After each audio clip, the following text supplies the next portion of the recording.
So, magsa-start na tayo ng paghuhugas ng pinggan.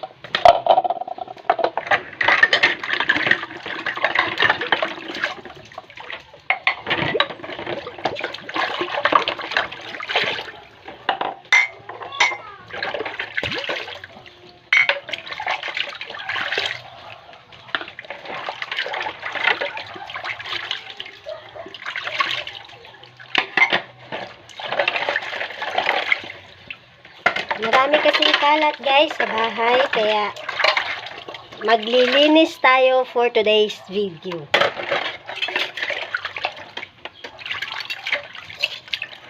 Habang hinihintay natin na maano yung niluluto nating kalo-kalo.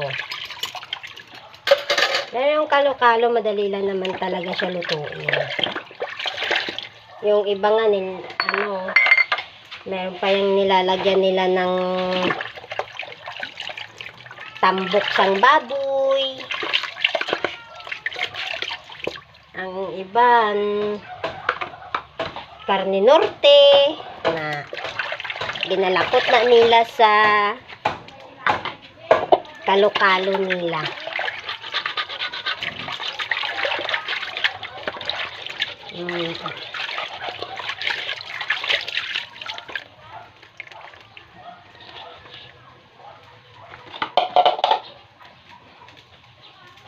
A few moments later, a few minutes later.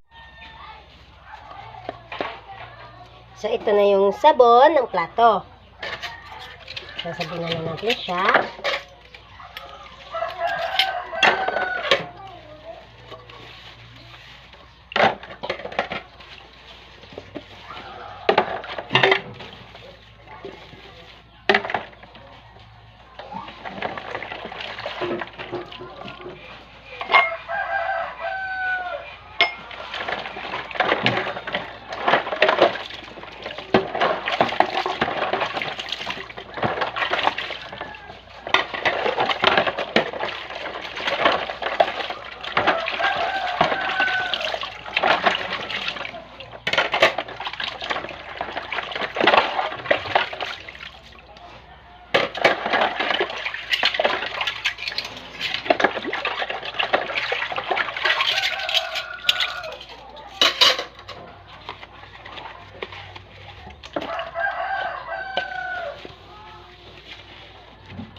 So, tapos na natin sila nasabunan lahat.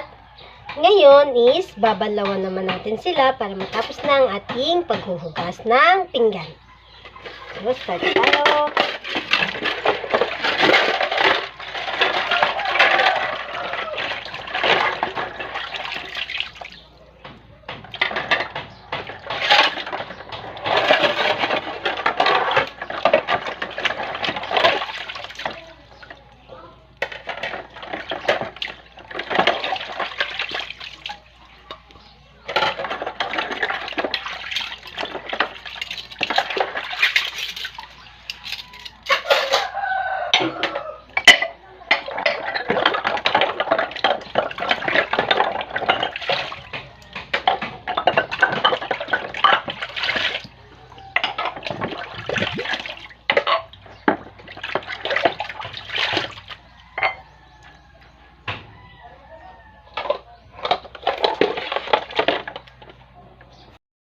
A few inches later.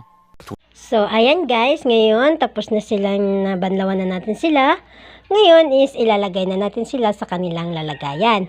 At ito, nahugasan na ito kagabi. So, ilalagay na natin ito sa kanilang mga lalagyan. So, ayan na guys, nabalik na natin yung ating mga pinggan, tsaka kutsara, tsaka mga luwag. So, dyan is mga plato natin, tsaka mga kutsara at mga luwag. Sara natin yan. So, ito naman yung mga takip ng ating mga baunan. Ayan. At ito naman ang lalagayan ng ating mga baso. So, yung mga nahugasan nating mga baso, ay dito natin siya ilalagay. So, ayan na, lagay na natin yung ating mga basong hinugasan. Habang ito naman is i-arrange natin siya dito kasi kailangan niya pang patuyuin para hindi manatili ang tubig dito sa loob. So, ayan guys, natapos na natin sila. Naka-arrange na sila. So, tapos na tayo sa pagluluto at tapos na rin tayo sa paghuhugas.